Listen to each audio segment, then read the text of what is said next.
The grand hall of the Caltharian imperial palace stretched so high that clouds formed near its ceiling. Princess Valara stood at the edge of the golden platform, watching the strange creature that would become her husband. The human was smaller than she expected. Most species that caught the Empire's attention were either massive or technologically impressive. This one was neither. Daniel Harper wore simple dark clothing that the humans called a suit. He walked with steady steps across the polished floor, his brown eyes taking in everything around him with quiet curiosity. No fear showed on his face, which surprised Valara. Most beings trembled the first time they entered her father's throne room. Emperor Thraxus sat on his crystalline throne, his forearms resting on the armrests in a display of casual power. His silver scales caught the light from a dozen suns that shone through the transparent dome above. He studied the human the way a scientist might examine an interesting insect. "So this is what Earth sends to bind our empire," Thraxus said, his voice rumbling through the chamber. "I expected someone more impressive." Daniel stopped at the base of the throne platform and gave a small bow. "Your Majesty, I come not to impress, but to learn. My world hopes this union will bring understanding between our peoples." Valara noticed he didn't apologize for his appearance or make excuses. He simply stated his purpose. She found that mildly interesting, though she wouldn't admit it aloud. The Galactic Council representative, a floating sphere of light named Chorus, drifted forward. "Emperor Thraxus, the Council has approved this union. Humanity sits on trade routes that connect 5 major sectors. War with Earth would destabilize the entire region. War with Earth would last 3 days, General Mordak growled from his position beside the throne. His red scales bristled with obvious contempt. "Their ships are primitive. Their weapons are basic. They have nothing we couldn't take." Daniel turned to look at the general. "You're absolutely right, General. We have nothing that could stop your fleets in open combat." He paused, and something in his calm acceptance made Mordak's expression shift slightly. "That's why we're grateful for this opportunity to choose peace instead." Valara watched the exchange carefully. The human agreed with the insult, but somehow made it sound like wisdom rather than weakness. She'd seen diplomats from 100 worlds try to navigate her father's court. Most relied on flattery or veiled threats. This one used simple honesty. "The wedding will take place at sunset," Thraxus declared, 3 days from now. "Valara, you will make this human understand our ways. He represents Earth now, and Earth will behave as we require." Valara bowed to her father. "As you command." Later that evening, she found Daniel in the guest quarters assigned him. He stood by the window wall, looking out at the city below. Thousands of towers stretched across the landscape, each one glowing with the light of conquered technologies from conquered worlds. "It's beautiful," Daniel said without turning around. "Your people have built something remarkable here." "We've conquered something remarkable," Valara corrected. "Every tower represents a world that bent to our strength. Every light is powered by resources we claimed through superior force." Now Daniel turned to face her. He was even smaller up close, barely reaching her shoulder. His face had that soft quality most humans shared, none of the hard edges or natural armor that evolution gave to species that fought their way up the food chain. "Does that make you proud or sad?" he asked. The question caught her off guard. "What do you mean?" "I'm just wondering." "When you look at your empire, do you feel pride in its power or sadness for what was lost to build it?" Valara felt a flash of anger. "You dare question our empire? You, whose world would fall in days if we chose to take it?" "I'm not questioning anything," Daniel said gently. "I'm asking what you feel. There's a difference." She stared at him for a long moment. No one had asked her what she felt about the empire in her entire life. She was born to serve it, to strengthen it, to expand it. Her feelings were irrelevant. "I feel nothing," she said finally. "The empire is what it is. I am what I am. In 3 days you will be my husband, and that is what you will be. Feelings don't change facts." Daniel nodded slowly. "That's fair, though I've noticed that facts often look different depending on how we feel about them." The wedding ceremony was precisely as Valara expected. Thousands of dignitaries from across the Empire filled the ceremonial arena. Representatives from the Galactic Council observed from their designated platforms. Her father sat on his mobile throne, elevated above everyone else. The human custom involved exchanging rings, simple metal bands that symbolized an unbroken circle. The Caltharian custom required binding their hands with crystal chains that would dissolve after the vows, representing the willing choice to be bound together. Daniel spoke his vows in perfectly practiced Caltharian. Valara spoke hers in English, which felt strange in her mouth. The words meant nothing to her. This was politics, not romance. The marriage would prevent war, secure trade routes, and give the Empire a foothold in human space. When the chains dissolved, Daniel smiled at her. It was a small smile, genuine and warm. She didn't return it. That night, as tradition demanded, they shared quarters. Daniel set up a small sleeping area in the corner of the vast chamber, giving her space. He didn't attempt conversation or demand attention. He simply existed quietly, reading something on a small device he'd brought from Earth. "Aren't you going to make demands?" Valara asked finally, frustrated by his silence. "Request privileges?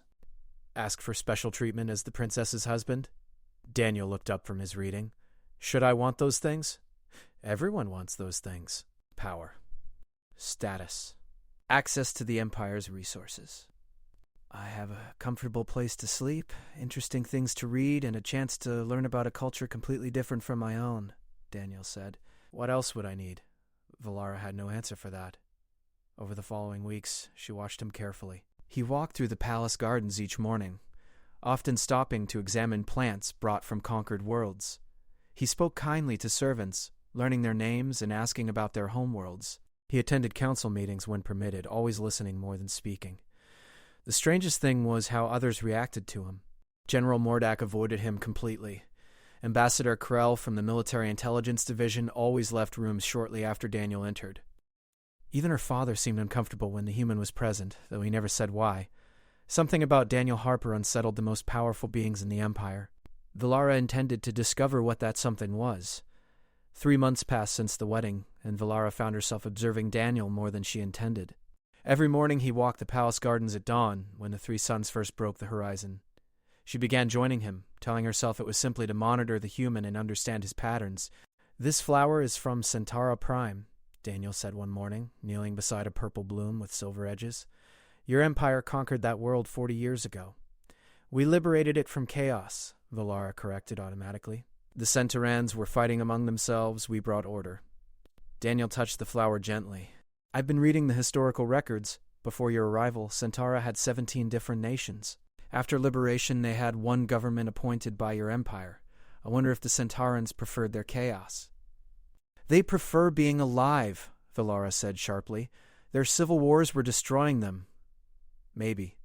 Daniel stood and brushed dirt from his knees. "Or maybe they were learning to solve their own problems.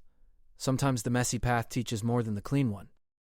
He walked on, leaving Valara standing there with an uncomfortable feeling in her chest. She didn't like how his simple observations made her question things she'd never questioned before. In the afternoons, Daniel often sat in the palace library. Valara found him there one day, surrounded by data tablets, studying intensely. An elderly Keltharian scholar named Vex sat across from him, engaged in deep conversation. "The human asks good questions," Vex told Valara when he noticed her presence. "He wants to understand why we chose conquest instead of cooperation." "We chose strength," Valara said. "The galaxy respects strength." "The galaxy fears strength," Daniel corrected gently. "I'm learning there's a difference between respect and fear. One builds relationships. The other builds walls." Vex made a thoughtful sound. The human sees clearly, perhaps too clearly for comfort. That evening, Valara attended a formal dinner with military commanders.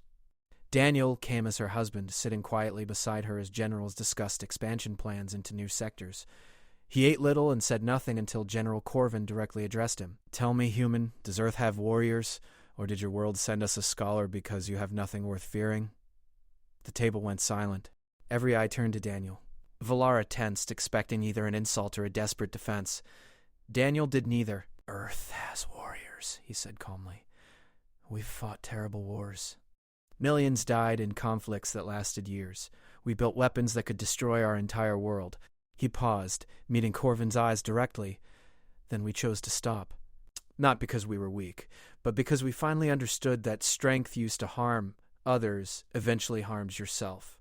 Corvan leaned back, his expression unreadable. "Pretty words. Let's see how they sound when your world faces real threats." "We're facing one now," Daniel replied. "We're sitting at this table, talking instead of fighting. That takes a different kind of strength."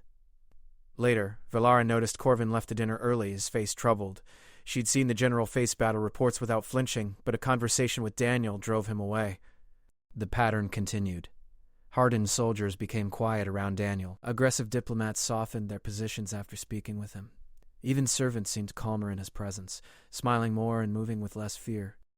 One night, Admiral Thrain came to Valara's private chambers, requesting the secret meeting. The old warrior looked nervous, his scales dull with stress. "Princess, I must speak plainly," Thrain said. "Your husband is dangerous." Valara felt a surge of protectiveness she didn't expect. "Daniel has done nothing threatening. He barely leaves the palace." "Exactly my point." Thrain paced the room. "He doesn't need weapons or armies. I've commanded fleets for 50 years. I've conquered 12 worlds. I've never questioned my duty." He stopped, facing her, "until I spent an afternoon talking with a human about my childhood. Now I lie awake thinking about the families I've destroyed." "That's ridiculous," Valara said. "Daniel just asks questions. Questions that cut like blades," Thrain replied. "He asks what we feel, why we choose violence, what we really want. And when you answer honestly, you start seeing yourself differently." The Admiral moved toward the door. "Be careful, Princess. The human changes people without them realizing it. That's more dangerous than any weapon." After he left, Valara sat in silence, processing his words. She thought about her own conversations with Daniel, how they'd shifted from hostile to curious to almost friendly. Had he manipulated her feelings? She found Daniel in their shared quarters, watching a recording from Earth. Images showed humans helping each other after a natural disaster, strangers working together to rebuild damaged homes. "Why do you watch that?" she asked. "It reminds me of what people can be when they choose kindness," Daniel said. "Earth wasn't always peaceful. We had empires too, nations that conquered and destroyed. But we learned. Learned what? That the strongest thing any being can do is choose not to hurt others when they have the power to do so." He looked at her. "Your empire has incredible power, Valara. Imagine what it could accomplish if it used that power to help instead of conquer." "The galaxy doesn't work that way," she said, but her voice lacked conviction. "It could," Daniel said simply. "Someone just has to start."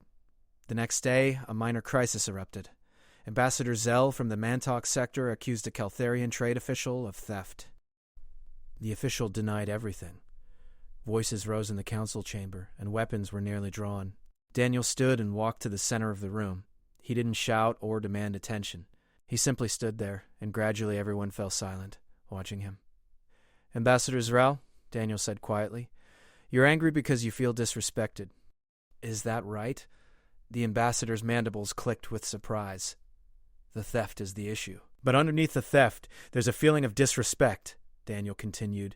"An official, Crane? You feel accused of something you didn't do, which makes you feel dishonored." Crane nodded slowly, his aggression fading. "Yes. So we have two people who both feel wronged," Daniel said. "Instead of deciding who's right, maybe we can understand why this happened and prevent it from happening again. Can we start there?" Over the next hour, Daniel guided them through the problem.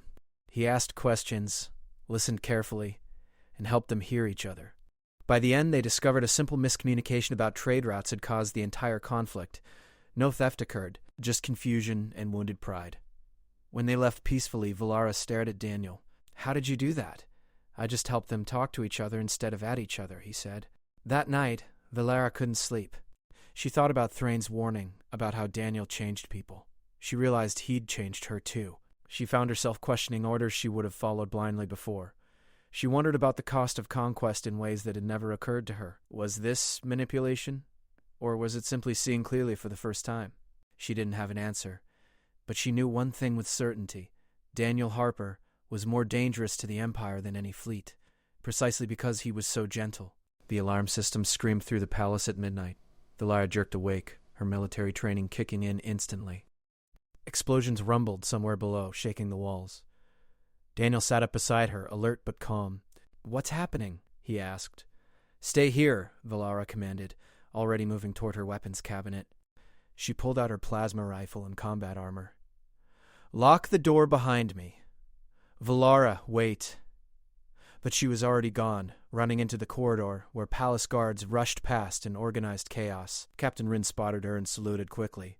Princess, it's a coup. General Cran and his faction have seized the lower levels. They're demanding your father's surrender. Valera's blood went cold. Cran commanded the Third Fleet, 20,000 soldiers loyal to him personally. He'd always opposed the alliance with humanity, calling it weakness that would destroy the Empire. Where's my father? Secure in the throne room with loyal forces. But Cran's troops are moving up fast. They have heavy weapons. Valara joined a group of palace guards heading toward the central defense point. Fighting echoed through the halls. Energy blasts scarred the ancient walls. She saw bodies, both rebels and loyalists, and felt rage building in her chest. They reached the main gallery where 30 loyal soldiers had formed a defensive position. Lieutenant Vass commanded them, his face grim. Princess, we can hold this position for maybe an hour. Cran has superior numbers. He's leading the advance personally with his elite squad. Then we make that hour count, Valara said, checking her weapon. No one reaches the throne room. The battle intensified. Rebel soldiers poured into the gallery from 3 entrances. Valara fought beside her guards, her training from years of military service guiding every movement. She dropped 2 rebels, then 3 more. But for every one that fell, 2 more appeared. "They're flanking us!" Vask shouted.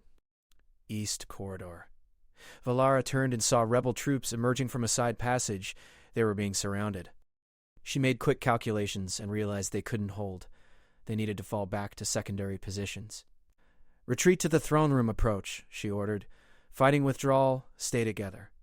They moved backward in organized formation, but rebels pressed from all sides now. Valara's guard was down to 15 soldiers, then 12. The rebels were better equipped than she expected, wearing armor that absorbed most plasma shots. They reached a long corridor that led to the throne room's outer defenses. Valara positioned her remaining guards at the far end, preparing for a last stand. That's when Cran himself appeared at the opposite end of the corridor. The rebel general was massive, even for a Keltharian. His black armor gleamed, and his 4 arms each held a different weapon. Behind him stood his personal guard, 20 elite soldiers who'd fought in 100 battles. "Princess Valara!" Cran's voice boomed down the corridor. "Surrender now, and you'll be treated with honor. Your father's weakness has brought shame to our empire, but you can still be part of its future." "The only future I see is you in prison," Valara shouted back. Cran laughed. "Your bravery is admirable, but pointless. You have 12 soldiers. I have 20 plus myself. This ends one way." He was right. Valara knew it.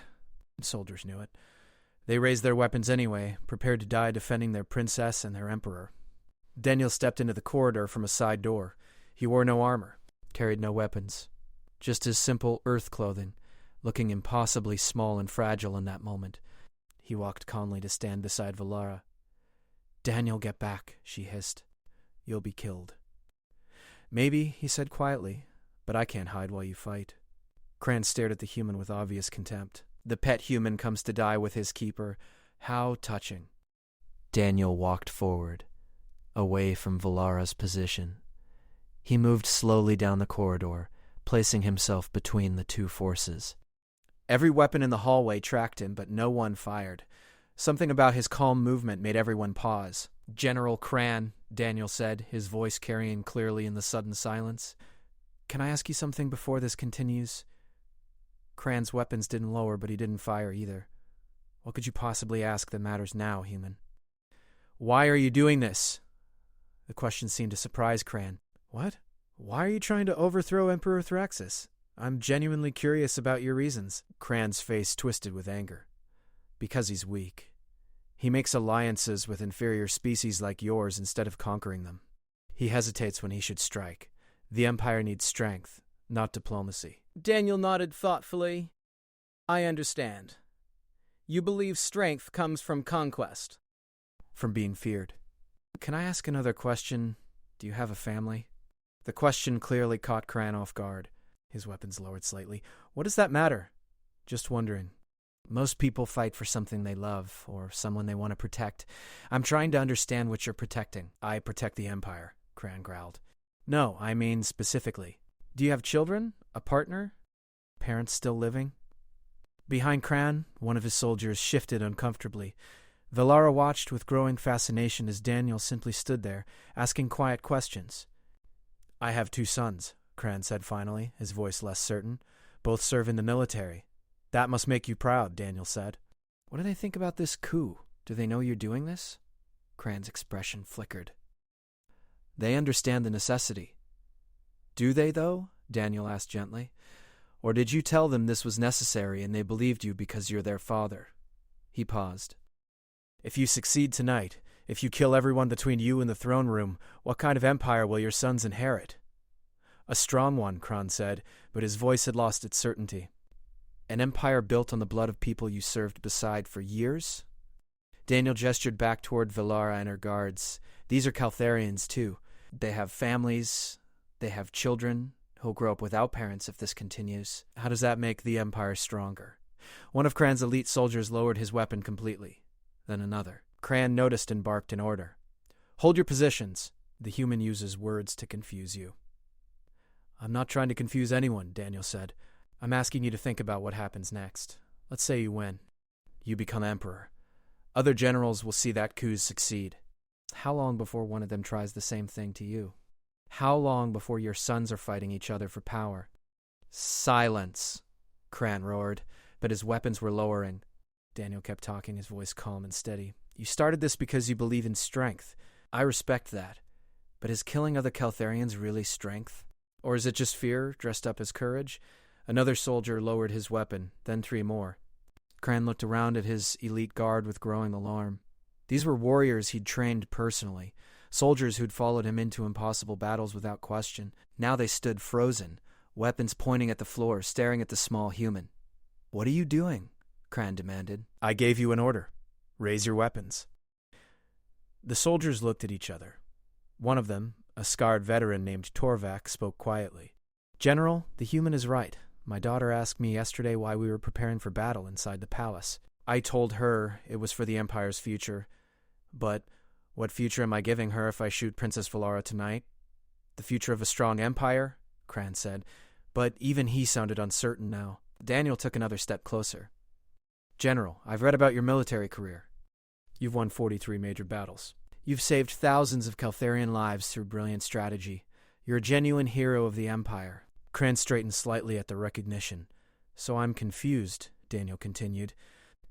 Why would someone who spent their life protecting Caltharians now want to kill them? That doesn't match the person your record shows. Cran's forearms trembled. His weapons shook in his grip. The Emperor made a terrible mistake bringing humans into our empire. You're weak. You'll corrupt our strength. Maybe, Daniel said. Or maybe we'll show you that there's more than one kind of strength. He gestured at the corridor around them. Right now, in this moment, you have a choice. You can order your soldiers to fire, and some of us will die. Maybe all of us. You might even win and take the throne. He paused, letting his words settle. Or you can choose something different. You can be the general who was brave enough to stop a war before it destroyed the people he spent his life protecting. Valara watched in amazement as tears formed in Cran's eyes. The massive warrior who terrified enemies across a dozen worlds was crying. I don't know how to stop, Cran whispered. I've been a soldier my entire life. Fighting is all I know.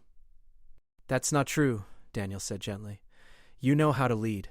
You know how to make hard decisions. You know how to put the Empire's good above your own desires.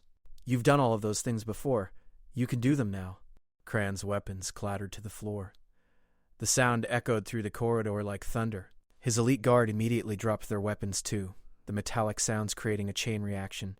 Behind them, regular rebel soldiers began lowering their arms. I've made a terrible mistake, Cran said, his voice breaking. I thought I was saving the Empire, but I was just afraid of change. Daniel walked up to the general and placed a hand on his armored arm. The gesture looked absurd, a tiny human touching a massive warrior. But something in that touch made Cran sink to his knees. Fear is normal, Daniel said. Change is scary. But you're strong enough to face it without violence. Valara lowered her own weapon, her mind reeling. She'd just watched Daniel Harper do something impossible. He'd ended a military coup with nothing but words and questions. No threats. No force. Just simple conversation that somehow reached through armor and training and decades of military conditioning. Within the hour, the entire rebellion collapsed.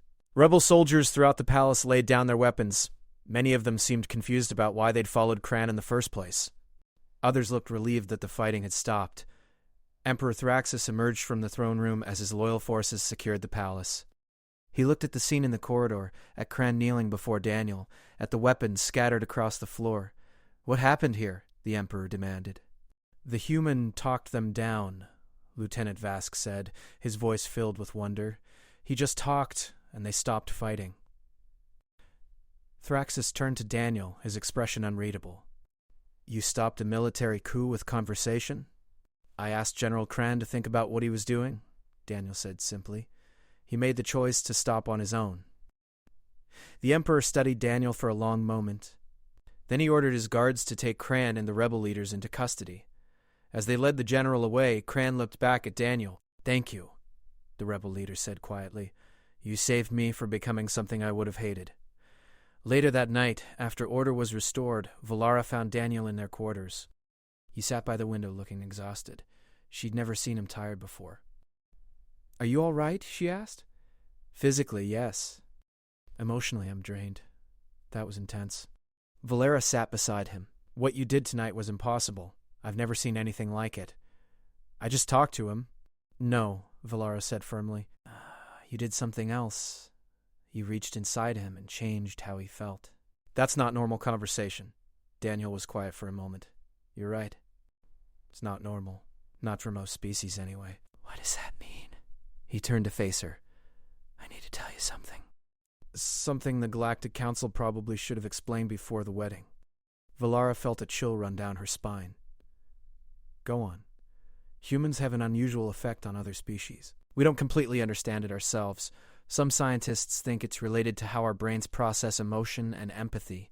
Others think it's something we evolved during our own violent history." Daniel paused. "When humans genuinely connect with someone, when we really listen and care, it affects the other person on a deep level. It awakens empathy in them, even if they've never felt it before." "That's mind control," Valara said, her voice sharp. "No," Daniel said quickly. "We can't control thoughts or force actions. We can't make anyone do anything against their will. But we can help them feel things they've buried or ignored. We can remind them of the parts of themselves they've forgotten." Valara stood and paced the room. "You've been doing this to me. All those conversations in the garden, in the library. You've been manipulating me." "I've been talking to you honestly," Daniel said. "I can't turn this off, Valara. It's part of who I am, who all humans are. Yes, it affects how you feel around me. But the thoughts you have, the questions you ask yourself, those are genuinely yours." "How can I know what's real?" Valara demanded. "How can I know if I actually like you or if you've just made me feel that way?" Daniel stood and faced her. "Ask yourself this. Has anything I've said been untrue? Have I asked you to do anything that contradicts your own values? Or have I just asked you to look at your values more carefully?" Valara thought about all their conversations. Daniel had never told her what to think. He just asked questions that made her think differently. "The Galactic Council knew about this," she said suddenly. "That's why they pushed for this marriage. They sent you here to change my father's empire from the inside." "Yes," Daniel admitted. "They hoped my presence would make war less appealing to your people, but my feelings for you are real, Valara. I didn't choose to care about you because of politics. It just happened." Valara walked to the far side of the room, needing distance to think clearly. Everything made sense now. The way soldiers avoided Daniel, the discomfort her father showed in his presence, Admiral Thrain's warning. They all felt it, the subtle shift in how they saw the world after spending time with the human. "My father needs to know," she said finally. "He needs to understand what you are." "He already knows," Daniel said quietly. "The council told him before the wedding. That's why he looked so angry during the ceremony." Valara spun around. "He knew and still agreed to this marriage?" "The council gave him a choice. Accept the alliance and let humanity's influence gradually change the Empire's culture, or refuse and face economic sanctions from every council member. Your father chose what he thought was the lesser threat. But now he's seen what you can do," Valara said, understanding dawning. "You stopped a coup in minutes. You turned his own general into an emotional mess. He'll see you as an enemy now, not an ally." As if summoned by her words, the door opened. Emperor Thraxus entered without announcement, his presence filling the room. 4 royal guards followed him, their weapons ready. "Leave us," Thraxus commanded his guards. They hesitated, glancing at Daniel, then obeyed. When the door closed, the Emperor moved to the window and stared out at his city. "I should have you executed, human." You're a weapon aimed at the heart of my empire. Father, no, Valara stepped forward. Thraxus raised one hand, silencing her. The Galactic Council played me for a fool. They sent a psychological weapon disguised as a diplomat. Tonight proved how dangerous you are. You dismantled a military rebellion without firing a shot. I asked a man to think about his choices, Daniel said calmly. Cran made his own decision to stop, because you manipulated his emotions. Thraxus roared, finally turning from the window. You infected his mind with doubt and regret. That's a form of warfare, human. Subtle, invisible, but warfare nonetheless. Is it? Daniel asked. Or did I just help him see clearly? General Cran spent his whole life believing strength meant violence. I offered him a different perspective. He chose to consider it. Thraxus moved closer, towering over Daniel. You make it sound innocent, but I've watched what happens to people around you. They change. They question orders they would have followed blindly. They hesitate when they should act. You're destroying the discipline that holds my empire together. Maybe that discipline was built on fear instead of loyalty, Daniel said. The Emperor's hand shot out, grabbing Daniel by the throat and lifting him off the ground. Valara screamed and reached for her weapon, but Thraxus's other hand stopped her. Father, please, she begged. Thraxus held Daniel in the air, his face twisted with rage and something else. Fear. Give me one reason why I shouldn't end this now. One reason why I should let you continue poisoning my empire. Daniel couldn't speak with the hand around his throat, but he didn't struggle. He just looked at Thraxus with those calm brown eyes, and even choking, even facing death, something in his expression remained gentle. Thraxus's hand began to shake. His grip loosened slightly. Why aren't you afraid? Daniel gasped for air as the pressure eased. Because I understand why you're angry. You built an empire on strength and control. Now you're losing that control, and it terrifies you.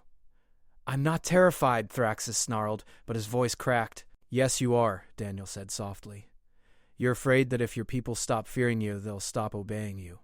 You're afraid that without constant conquest, the empire will fall apart. You're afraid that everything you've built is fragile. Thraxus released Daniel, who collapsed to the floor coughing.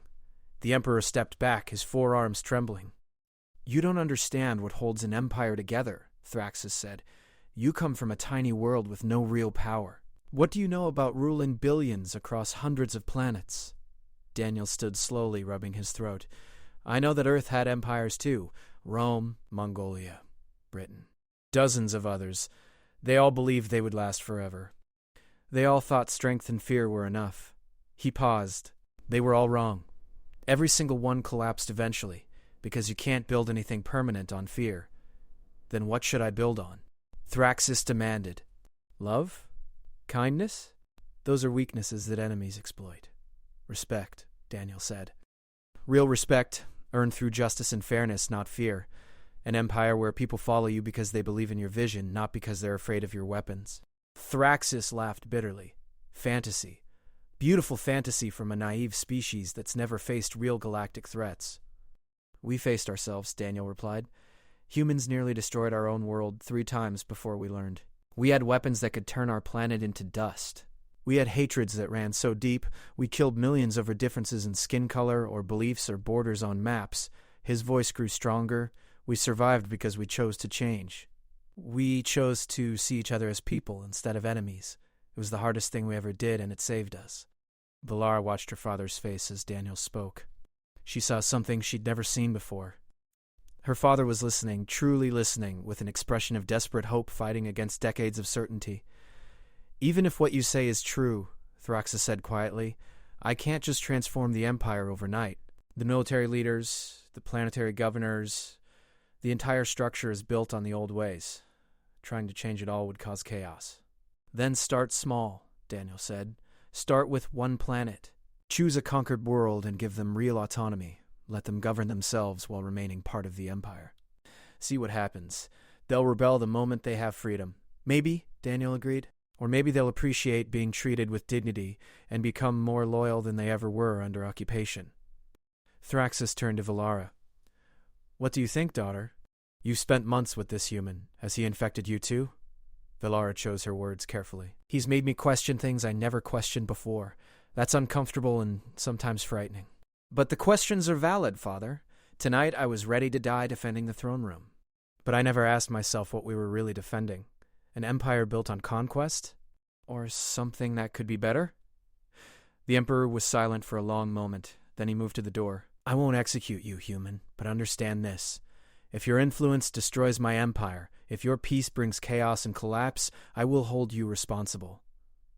Haha, that's fair, Daniel said. After Thraxus left, Valara sat down heavily. He's right, you know. Changing an entire empire is dangerous. People could die in the transition. People are dying now, Daniel said gently. In conquered territories, in rebellions, in the constant expansion, the question isn't whether change is dangerous. It's whether keeping things the same is more dangerous.